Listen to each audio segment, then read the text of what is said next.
Ladies and gentlemen, welcome to Lot Insight. My name is Gavin, and today we have a very special guest, introducing Richard Lee. Richard, how are you today? I'm great, Gavin. How are you? I'm good, thank you. So Great. Richard's been a property expert since 2009, a father since 2013, Dreamlot founder since 2017, and an economist since 2020. So today we're going to be discussing the macroeconomic environment, especially talking about inflation. So let's get started. So Richard, in our current environment, we obviously have high inflation, high interest rates, and obviously we've seen the rise in the cost of construction materials, obviously increase substantially, and also just lastly we had Central Equity ditch plans to build a $500 million apartment town surface paradise. Obviously citing construction costs as a main factor of it not being any more economically feasible. They won't make money from it. So with this in mind, do you think in the coming years we will see a slowdown in the construction of apartment blocks? Because obviously over the last couple, let's say 4 or 5 years, especially in Epping, Eastwood, Carlingford, we've seen a mass construction of apartment blocks. And do you think this will impact apartment values in the long term? Very good question, Gavin. Look, all the apartments construction or the new housing constructions going on right now, those properties being sold a few years ago, right, a couple of years ago, which are the developers and builders are facing incredibly amount of pressure from inflation, from high cost building materials, labor cost, and interest rate as well. Yeah, obviously.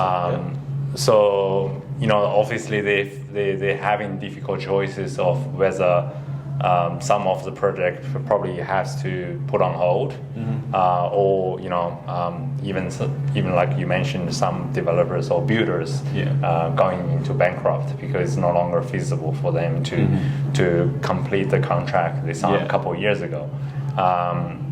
Yes, I understand the upcoming inflation figures probably only show somewhere around 6 or 7% inflation rate, but realistically, especially in the construction business, the cost has gone through the roof. Yes. Yeah. That's the same story everywhere else, like in US, in Europe. Yeah. And developers have some difficult decisions to make. In terms of property values in the next 12 to 18 months, I think it's the high cost of construction won't have much impact on the sales price. In other words, I don't think the high construction cost will drive up the sales price. Let's put it this way. The only reason for that is, technically, a higher construction price should lead to a higher... You don't see developers factoring that into the cost? Well, they do, but the problem is they can't sell it. Yeah, it's too high. No one's right. So with the current market trend, we are in a downtrend.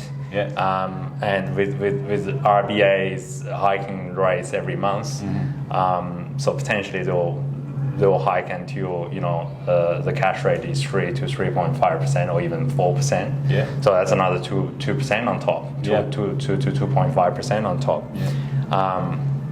Buyers, the buying capacity is constrained by that interest rate hikes, right?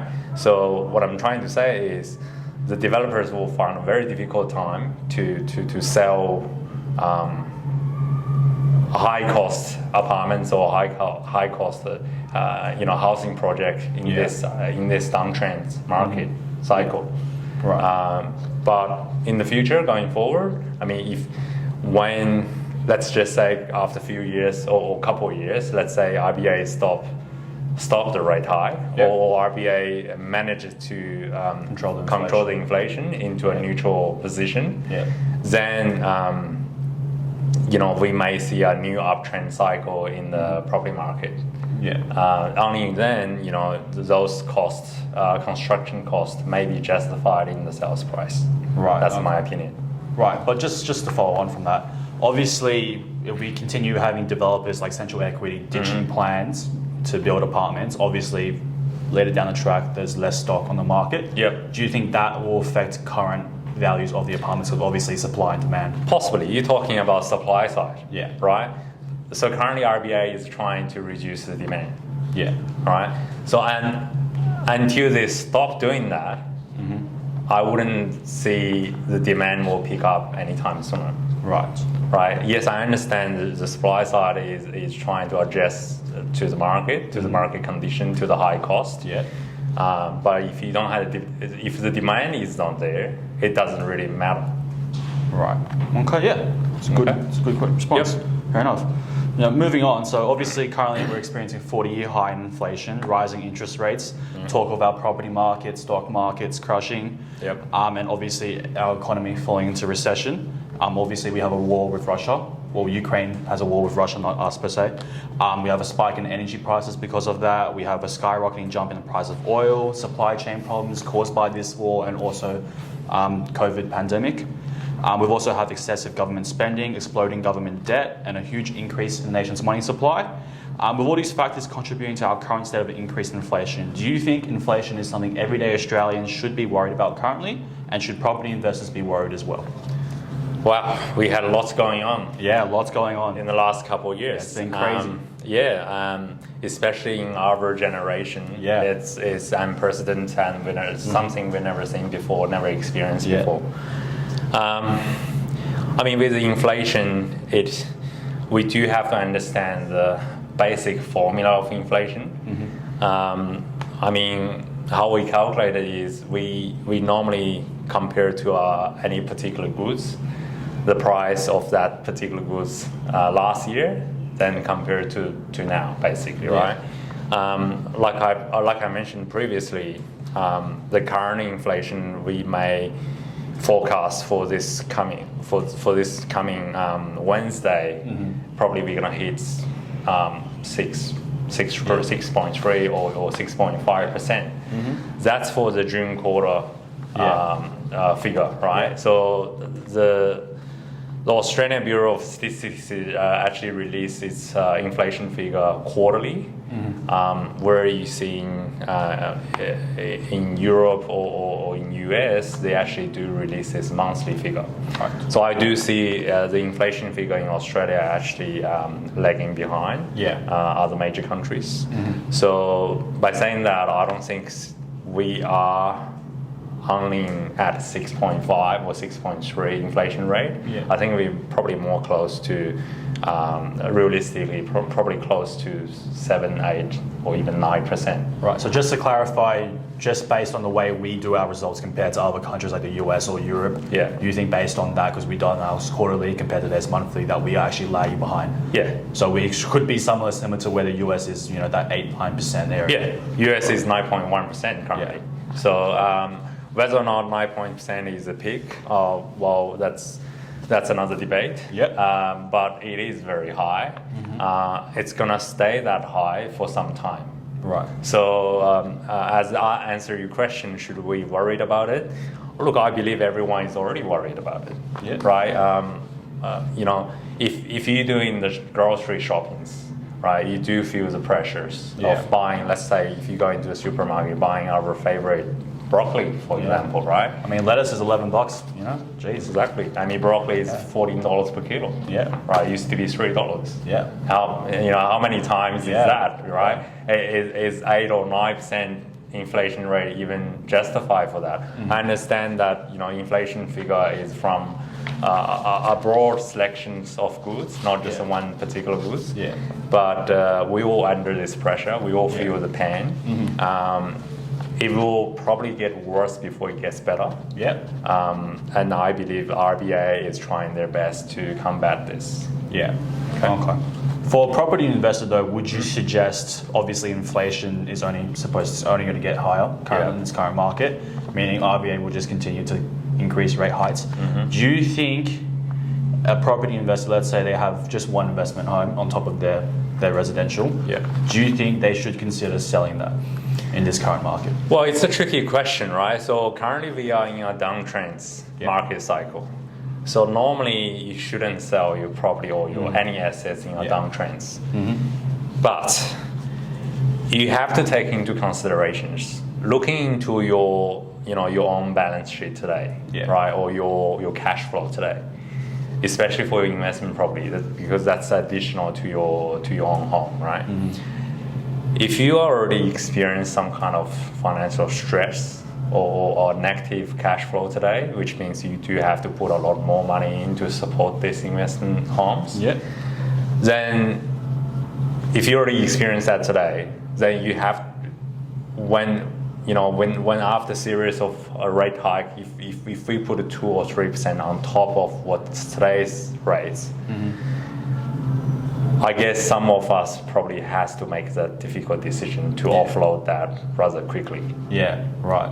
Than waiting. Yeah, more because stress. I mean, yes, you can weather the storm after 18 or 24 months, but that things will get worse before it gets better. Yeah, 100% agree. Okay, it's a great response. All right, so moving on. So obviously we got to this level of inflation partly due to all the quantitative easing that was done throughout the pandemic by the RBA. Yep. Do you think now the RBA should resort to quantitative tightening, or do you think that is too aggressive for where we currently are? Well, they already started QT, right? So, but when I say they already started saying they will start QT, but by the fundamental of how QE and QT works, towards the end of 2020, November 2020, RBA actually started their QE program by purchasing something like $350 billion, and most of them are Australian federal and state government bonds. Yep. And most of these bonds have a maturity of 3 to 5 years. Yeah. So at beginning of this year, from February to March 2022, they started QT. So they're basically saying, we'll stop purchasing new bonds. So they stop QE and start QE, start the process of QT. Sorry, QT, yeah. Start QT, right? So they're basically saying they will wait for those bonds to diminish as they mature, as their maturity, and then at those bond maturity, they simply will sell it. Basically, they'll ask the governments to repay those bonds plus interest, and they will not reinvest those money back into the market. In another word, they will burn the cash. Right, to reduce the money supply on the market. The problem with that is it doesn't have any short-term impact to the market because, as I mentioned earlier, all those bonds have a maturity of 3 to 5 years. So you wouldn't really see any kind of impact until further down the track. 2025, 2026. Yeah, after that maturity. Yeah, so in the short term, the only method RBA has is interest rate hikes to combat the inflation. Right. Unfortunately, that's just how it is. Yeah. Okay. Well, nothing to add. A perfect response. Right.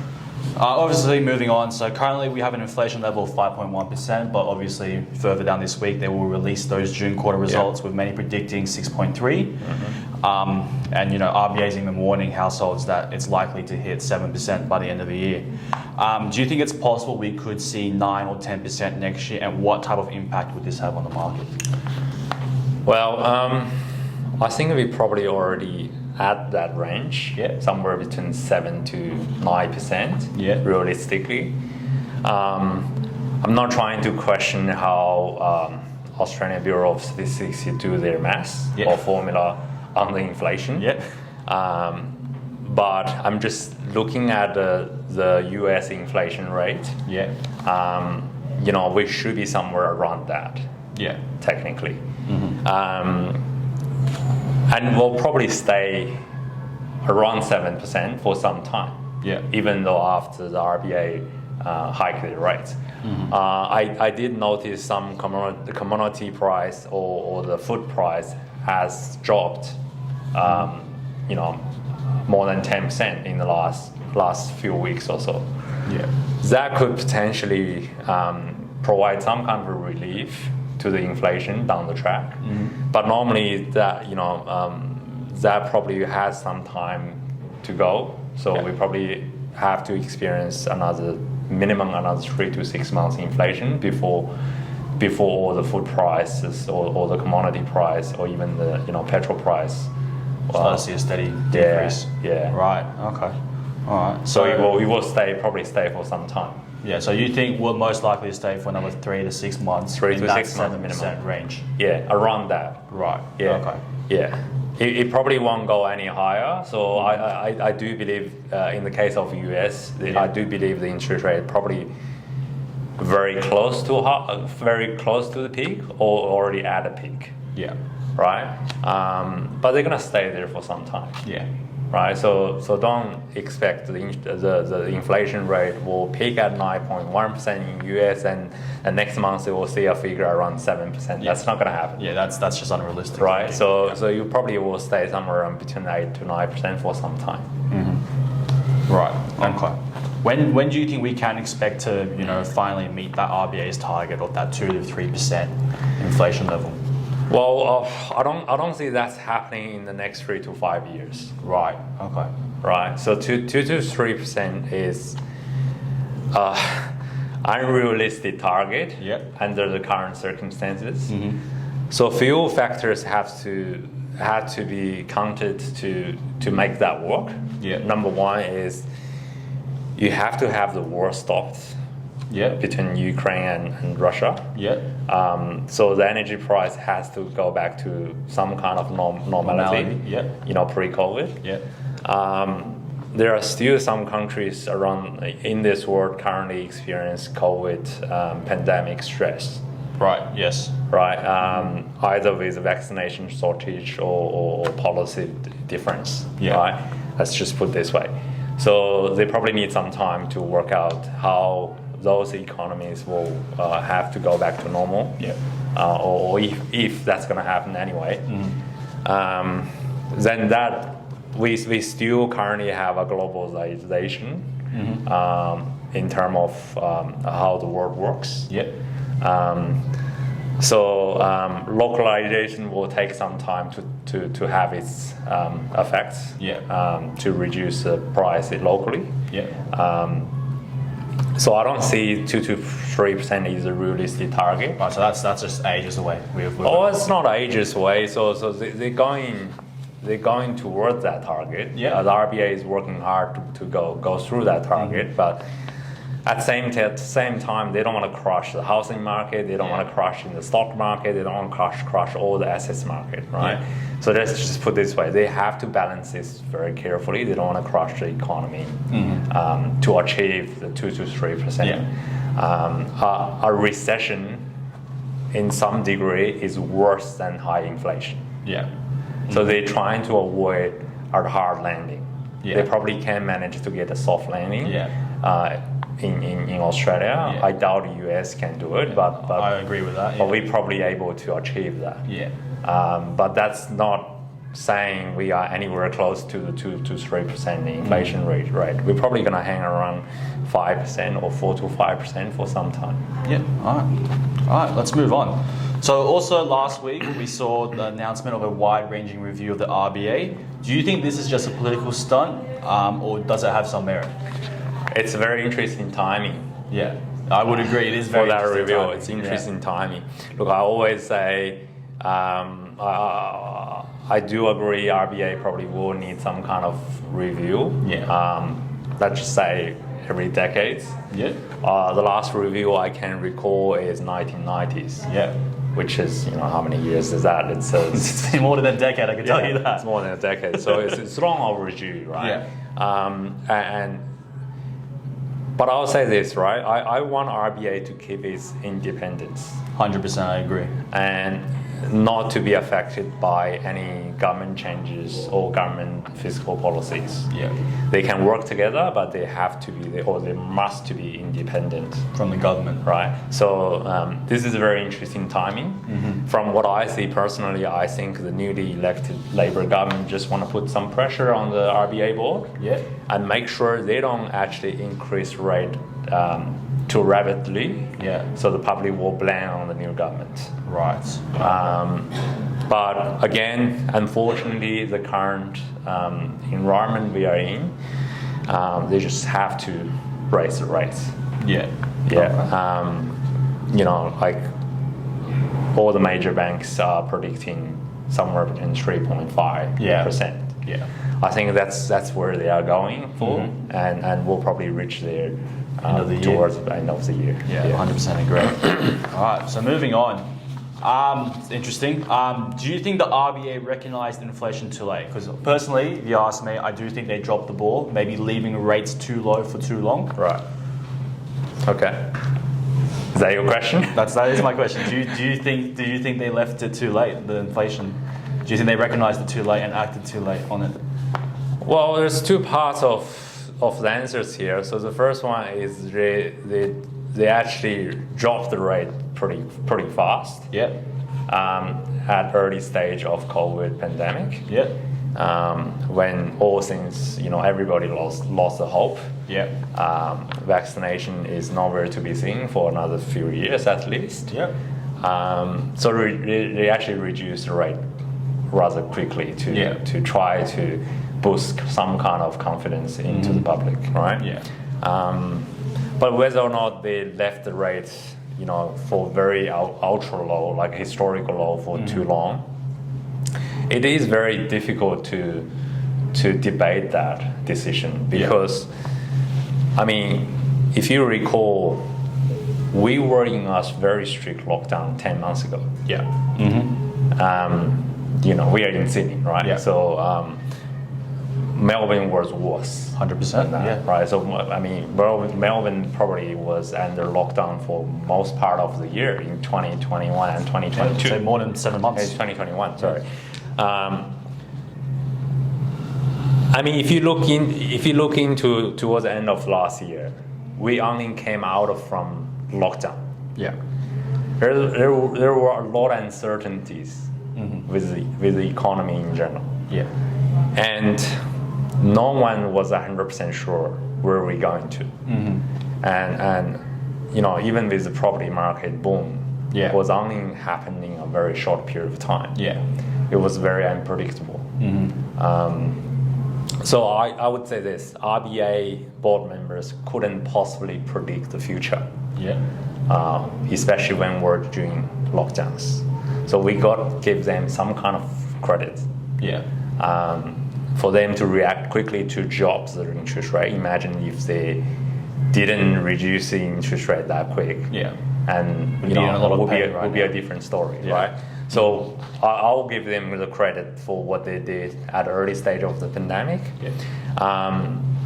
As to answer your question, yes, they probably reacted a bit slowly to raise the rates, but given the special circumstances, we just came out of the lockdown. Yeah.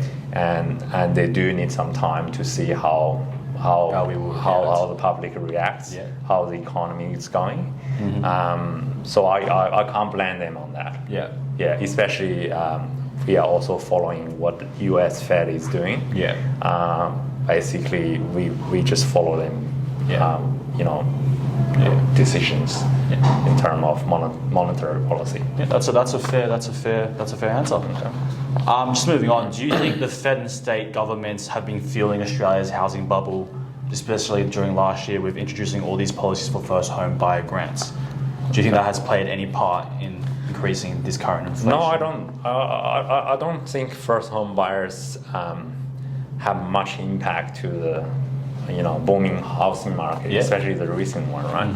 I believe the recent housing market boom was mainly due to ultra low, historical low interest rate, and easy access to excessive money funds. Yeah. So the commercial banks are providing this boom.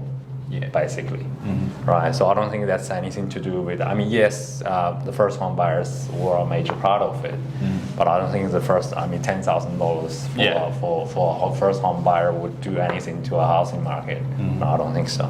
Okay, interesting. Just quickly, I'm just about to wrap up. But do you think inflation helps landlords at all in any terms, or do you think it's more of a like everybody else, inflation hurts landlords, right? Not helps landlords. Inflation hurts everybody, yeah, right? So landlord is not immune in this in this economy,